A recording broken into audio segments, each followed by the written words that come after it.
Kalau dibahas ini soal Indonesia ini, kurasa 10 tahun nggak habis-habisnya, Pak. 10 tahun nggak habis-habisnya, makanya kadang-kadang saya bicara dalam hati saya, curhat sama Tuhan saya bilang, ya Tuhan, kalau perlu bumi hanguskanlah sebagian manusia-manusia sampai ini. Tadi sama, betul, Pak. Kita juga, karena maksud saya, Pak, karena di Indonesia, kita bikin akal-akal juga. Kadang-kadang habis akal, saya serahkan kepada Tuhan, jadinya curhat saya, ya Tuhan, ini Indonesia ini orang Islam ini udah kelewatan, Tuhan. Bumi hanguskanlah. Ini Pak, terus terang udah 2 tahun saya minta sama Tuhan supaya orang-orang Islam ini di bumi hanguskan. Share. Saya berdoa terus kepada Tuhan saya curhat kepada Tuhan saya biar di bumi hanguskan ini orang-orang yang mau menghancurkan Indonesia, yang mau mengislamkan Indonesia. Kenapa sih kalian Islam ini mau mengislamkan Indonesia? Mau kalian manakan itu Buddha, Hindu, Kristen? Islam. Tenanglah Bapak. Tsunami sama gempa bumi akan datang tuh Indonesia. Itu Pak. Melayat. Yang disiapkan. Tenanglah kau, sabarlah kau. Enggak bisa tenang lagi nih Pak. Udah naik saya punya tensi Pak. Pak Adi. Saya udah naik karena kasihan juga kita kan, kasihan juga orang Kristen ini, Pak Paul Chang di DPO, Pak Saifuddin Ibrahim di DPO. Sekalian aja semua orang Kristen di DPO, orang-orang MUI, orang Islam gila. Kampret kalian semua ini. Semua mau di DPO. Yang di depan matanya, si Abdul Somad nggak ditangkap. Si Habib Rizik kan itu masalah COVID, Pak. Siapa lagi? Itu kemarin ada lagi ustadznya. Ini minuman, ini haram. Minuman, karena ada minuman itu yang dibuat si Habib Kribo. Baru berapa hari yang lalu saya tonton YouTube-nya Habib Kribo. Itu minuman juga dibikin haram, halal. Aduh, tapi kalau titiknya menghamilin, memperkosa apa, nggak haram itu. Halal itu titiknya itu. Kami nggak ada urusan masalah-masalah First Amendment atau masalah free speech. Disuruh pulang itu Interpol itu. Saya ini polisi katanya. Saya polisi, Pak. Teman saya ada FBI. Lu kalau mau berteriak, brother, katanya sama saya. Jadi sekarang ini saya mau berteriak, Pak. Saya mau berteriak. Ada orang bekas MUI, Pak, udah tua. Dia kedudukannya di MUI itu nggak seberapa, ya lumayan lah, atau kadep atau kepala departemen ya. Dia bilang begini, MUI ini Pak, ini udah membentuk seperti negara. Ada menteri pertahanannya, menteri ekonominya, bla bla. Terus katanya MUI ini sama PKS inilah sarang penyamun. 24 jam mereka membahas supaya Indonesia ini untuk diislamkan. 24 jam, bayangin Pak.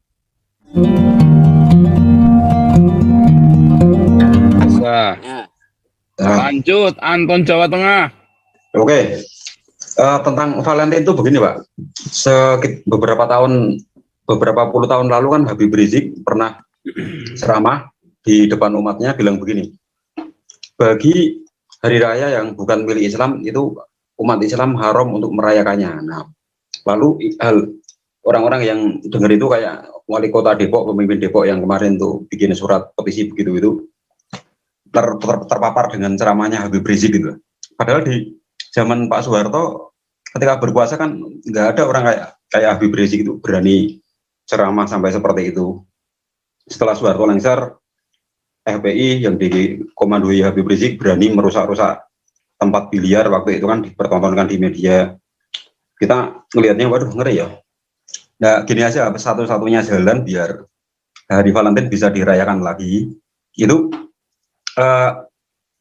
kepemimpinan kayak Presiden Soeharto itu diberlakukan lagi gitu. Entah siapa nanti yang jadi presidennya, bikin aja begitu. Kayak Pak Soeharto undang-undang subversif ya diberlakukan lagi tanpa Indonesia ini perlu pecah gitu loh. Apakah kalau dengan begitu bisa ya Pak ya? Tanpa Indonesia pecah bisa beres lagi seperti zaman Presiden Soeharto, asalkan undang-undang subversif itu diberlakukan lagi biar orang yang ceramahnya kayak itu Habib Rizik itu besoknya itu bisa langsung dimasukin ke penjara gitu. Kayak tragedi Tanjung Priok itu kan berapa banyak ustadz-ustadz yang ditembak mati sama aparat kan. tentaranya memang melindungi, benar-benar melindungi minoritas waktu itu. Saya waktu itu masih kecil, belum mengerti apa-apa, tapi setelah dikasih cerita sama orang-orang tua saya, keluarga saya, Pak, Bu, kok itu ada orang pakai sorban putih-putih merusak tempat biliar. Nah, akhirnya dikasih tahu begini, begitu. Nah, begitu, Pak. Sadis amat, Pak. Hah? Sadis amat. Ya, daripada Indonesia harus terpecah belah, kitanya juga begitu, maksudnya begitu. Ya, Lebih baik kan, bagaimana, Pak? ya boleh saja kan, namanya opini kan boleh-boleh saja, Pak. Nah, iya. Opini kan boleh-boleh saja, Pak. Yang namanya kan opini kan. Kita kan Ya, melukiskan betapa kecewanya, ya kan? Benar nggak? iya. Betapa kecewanya kita. Malah di zaman Presiden Soeharto kan yang Kristen, Buddha, Hindu dilindungi kan. Nggak ada gereja ditutup di daerah Jawa Barat kan, nggak ada kan. Di zaman Presiden Soeharto, setelah Soeharto lengser, wah, mereka itu membabi buta, benar. Rumah tempat biliar dirusakin, dirusak-rusak, kasanya dipecahin, lampunya dipecahin, aduh. Gitu. Dulu ya, Pak ya. Mohon izin, Pastor, mohon izin. Ya, Pak Santiamar. Pak Anton begini, Ya, negara kita ini sudah hancur-hancuran, bukan hanya dari segi fisik, juga dari segi peraturan perundang-undangan. Pada umumnya, ya lembaga-lembaga negara itu semua sudah dikerangkeng dengan peraturan perundang-undangan, termasuk di dalam hal sistem ketertiban dan keamanan nasional, termasuk undang-undang HAM dan lain sebagainya. Dulu zaman Soeharto betul itu, tetapi sekarang dengan adanya undang-undang yang baru tentang keamanan, ketertiban dan keamanan nasional, seseorang itu tidak bisa ditangkap kalau hanya berbicara begini begitu tanpa ada bukti dulu. Itu ada bukti dulu. Nah, ini yang jadi masalah kan. Jadi sudah dikerangkeng oleh peraturan perundang-undangan. Maka satu-satunya jalan adalah perundang-undangan yang bertentangan dengan ideologi Pancasila itu semua harus dicabut. Nah, itu baru beres gitu. Dan ditata ulang. Nah, ini harus dimulai dari mana? Bukan pekerjaan yang kalau yang ini, mudah. Pak, ISE, Ya. undang-undang ISE yang di Malaysia itu bertentangan dengan Pancasila apa enggak ya, Pak? Kan itu kan baru rapat saja mau mengadakan teror, besoknya langsung bisa ditangkap polisi. Makanya Itu kan di Malaysia. Itu di Malaysia, Pak. Indonesia tidak bisa begitu. Nggak bisa. nggak bisa begitu ya, Pak ya? Itu masalahnya. Jadi itu harus dirombak semua karena peraturan perundang-undangan itu bertentangan dengan ideologi Pancasila. Di mana itu lahir? Di zamannya itu si Balehong. Di situ banyak itu tahun 2000 sampai 2000 sekian itu 10 sekian zamannya si Balehong itu bermunculan.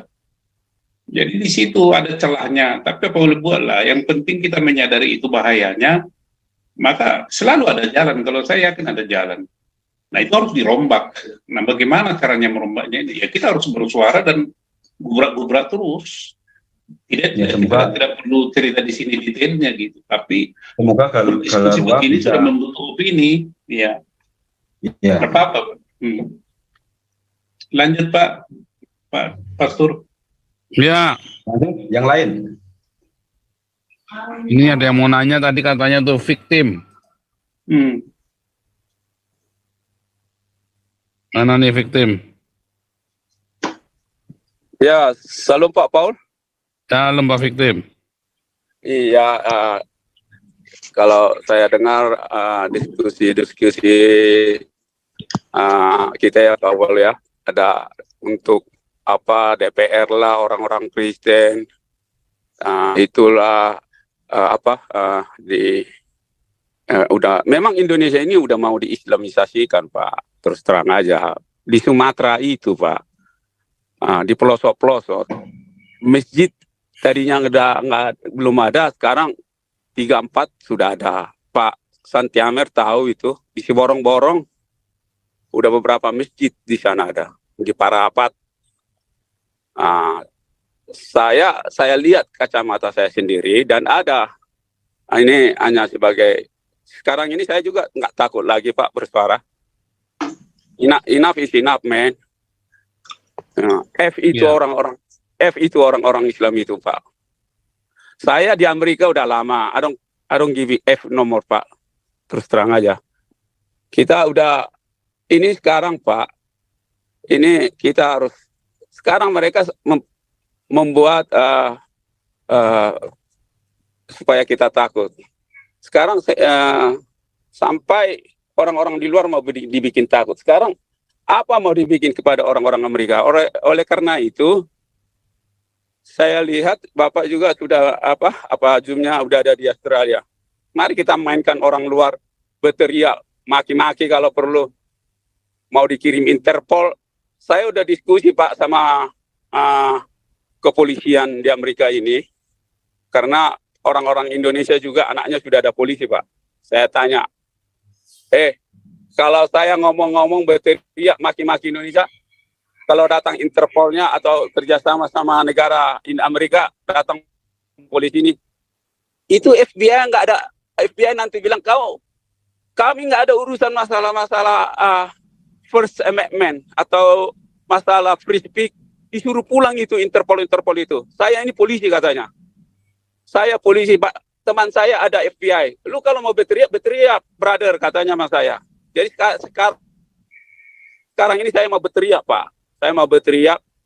Ada orang bekas MUI Pak, udah tua. Dia kedudukannya di MUI itu nggak seberapa, ya lumayan lah, atau kadep atau kepala departemen ya. Dia bilang begini, MUI ini Pak, ini udah membentuk seperti negara. Ada menteri pertahanannya, menteri ekonominya, bla bla bla bla. Terus katanya MUI ini sama PKS inilah sarang penyamun. 24 jam mereka membahas supaya Indonesia ini untuk diislamkan. 24 jam, bayangin Pak.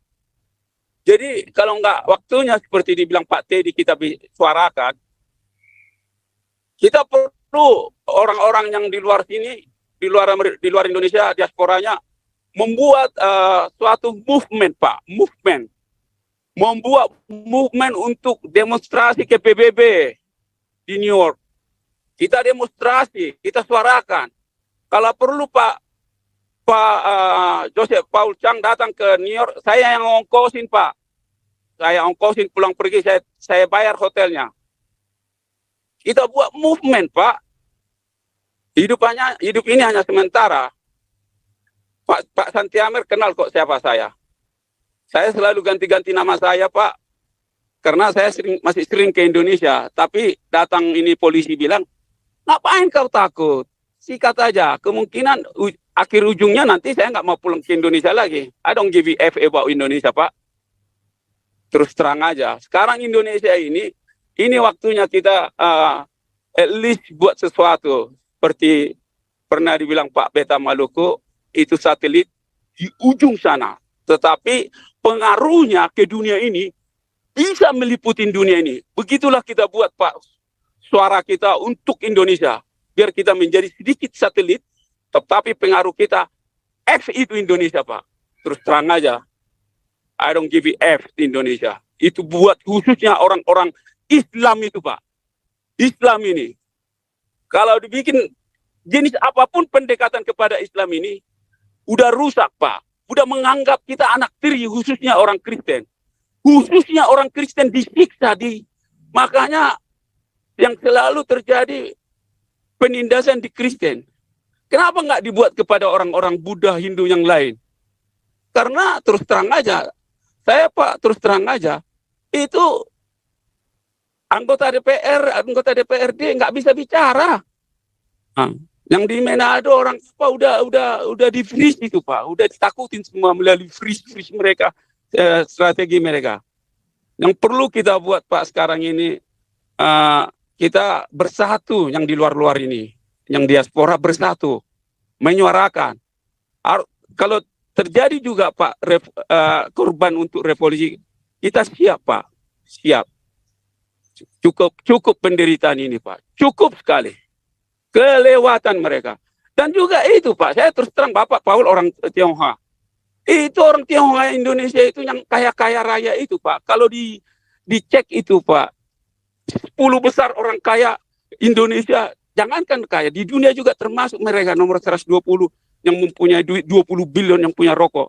Mereka juga kalau memperhatikan begini diam-diam aja, Nggak tahu kenapa. Kan mereka buka kacamata lah. Jangan menjadi, ya begitulah Pak, harus ada. Kalau mereka nggak mau berbuat sesuatu, ya harus kita lah Pak, nggak ada lagi ini ceritanya. Kalau dibahas ini soal Indonesia ini, kurasa 10 tahun nggak habis-habisnya Pak. 10 tahun nggak habis-habisnya, makanya kadang-kadang saya bicara dalam hati saya, curhat sama Tuhan saya bilang, ya Tuhan, kalau perlu bumi hanguskanlah sebagian manusia-manusia sampai ini. Tadi sama, Betul Pak. Betul, karena terus terang Pak, saya pernah kerja di satu perusahaan raksasa Pak, dunia Pak. Saya kasih tahu aja UPS. Nah, itu UPS-nya Pak, manajernya.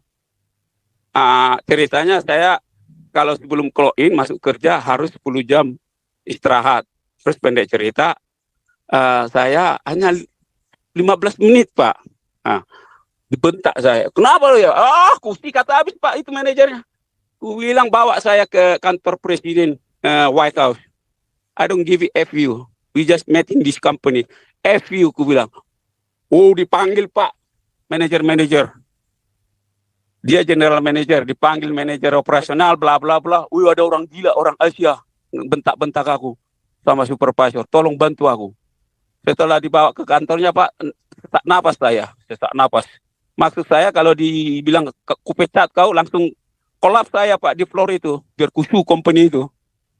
Pendek cerita, ya kita juga karena maksud saya Pak, karena di Indonesia kita bikin akal-akal juga. Kadang-kadang habis akal, saya serahkan kepada Tuhan, jadinya curhat saya. Ya, Tuhan ini Indonesia ini orang Islam ini udah kelewatan Tuhan. Bumi hanguskanlah. Ini Pak, terus terang udah 2 tahun saya minta sama Tuhan supaya orang-orang Islam ini di bumi hanguskan. Iya, orang-orang Indonesia yang Islam, kalau kau terus tindak itu, kamu tindak penindasan terus orang Kristen, pasti terjadi terus bumi hanguskan kepada kalian. Seperti ya apa itu yang kemarin tempatnya di situ di Cipayung ya Pak, yang kemarin gempa itu tanam longsor yang di daerah Jawa Barat. Cianjur. Jadi saya minta Tuhan 2 tahun akhir-akhir ini saya bilang, Tuhan, kami orang Kristen nggak punya senjata nih, nggak punya strategi. Tuhanlah yang turunkan peradilanmu di Indonesia. 2 tahun saya minta Pak, karena kita ditindas. Salah satu Pak pendeta yang mati adalah saudara saya yang dibom itu. Makanya kemarin saya pernah bilang sama Bapak, ini terus Bapak ceritakan tentang masalah kerjaan bla bla. Terus Bapak saya orangnya itu Pak yang tanya Yunus sama semuanya. Orang ini Pak kelewatan Pak. Banyak yang dibunuh. Jadi saya pribadi Pak, saya dari orang victim dan yang di Amerika ini. Mari kita yang di luar Indonesia berteriak sehabis-habisnya. Kalau kita lagi tidur di sebelah kita, dibunuh kita sama mereka ini melalui dari ekonomi Pak. Saya sharing sedikit lagi Pak. Di Sumatera nggak pernah saya lihat ada restoran makanan Islam. Dulu itu ada Pak Minangkabau, Padang. Kita udah tahu itu makanan halal. Tapi sekarang udah mereka ini menunjukkan mukanya belak-belakan. Sampai mereka ini nggak pakai celana dalam, pakai BH lagi. Langsung dibikin Pak rumah makan Islam. Terus saya bilang teman-teman saya di Sumatera, di pelosok-pelosoknya, coba bikin kalian dulu rumah makan Kristen. Jangan pakai lapo-lapo lagi, aku bilang. Ganti ini rumah makan lapo, ku kasih ganti ceknya, berapa ceknya, bikin rumah makan Kristen. Ini orang ini udah gila, saya bilang. Saya juga doktrinisasi orang-orang Sumatera sana. Hati-hati dengan khilafah. Saya pasang badan juga untuk hati-hati kepada aparatur orang-orang. Karena seperti dibilang Pak Tobing, ini angkatan ini berpakaian hijau, berpakaian merah. Ini kan udah gila. Dia angkatan seharusnya harus netral, menetralisasikan Pancasila dan massa. Jangan dia, pantasan saya lihat kalau di TV itu Pak, polisi-polisi sama mayoritas polisi sama angkatan darat, kepalanya, jidatnya udah hitam-hitam. Aduh, apa-apaan ini saya bilang. Iya kan? Berarti benar itu. Udah puluhan tahun orang ini mau menguasai Indonesia itu. Udah, kalau kanker Pak, udah stage 4 ini Pak.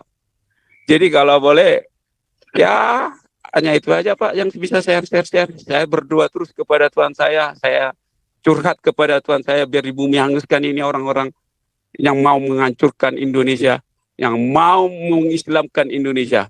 Kenapa sih kalian Islam ini mau mengislamkan Indonesia? Mau kalian manakan itu Buddha, Hindu, Kristen? Islam. Tenanglah Bapak. Tsunami sama gempa bumi akan datang tuh Indonesia. Itu Pak. Melayat. Yang disianjur. Tenanglah kau, sabarlah kau. Enggak bisa tenang lagi nih Pak. Udah naik saya punya tensi Pak. Pak Adi. Saya udah naik karena kasihan juga kita kan, kasihan juga orang Kristen ini, Pak Paul Chang di DPO, Pak Saifuddin Ibrahim di DPO. Sekalian aja semua orang Kristen di DPO, orang-orang MUI, orang Islam gila. Kampret kalian semua ini. Semua mau di DPO. Yang di depan matanya, si Abdul Somad nggak ditangkap.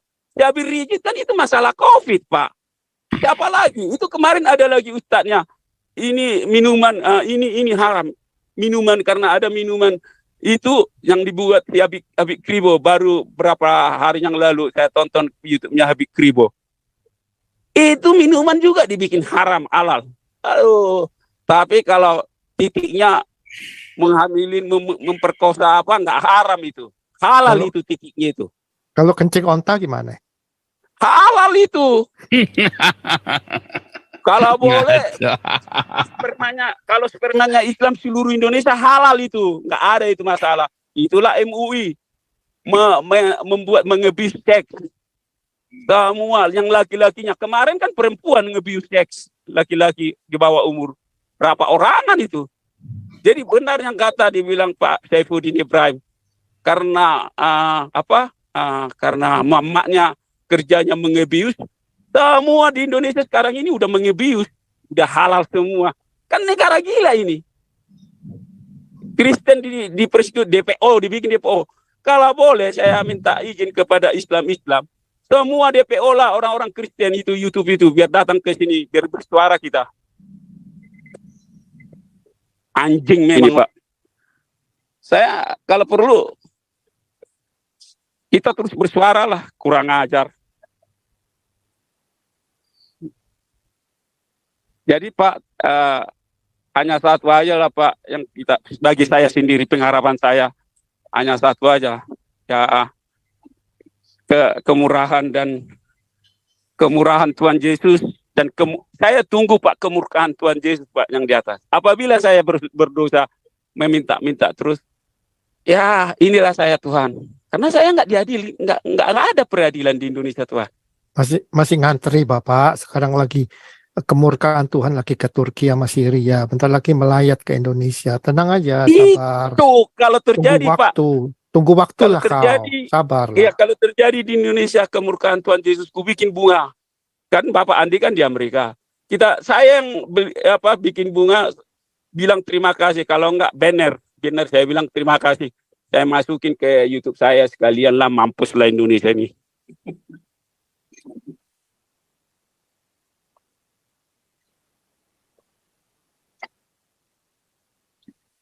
Luar biasa. Lanjut. Pak Teddy lagi boleh nih, Pak Teddy lagi. Kau bilang kau menang debat, lawan domba yang sesat. Kau bilang banyak yang tobat,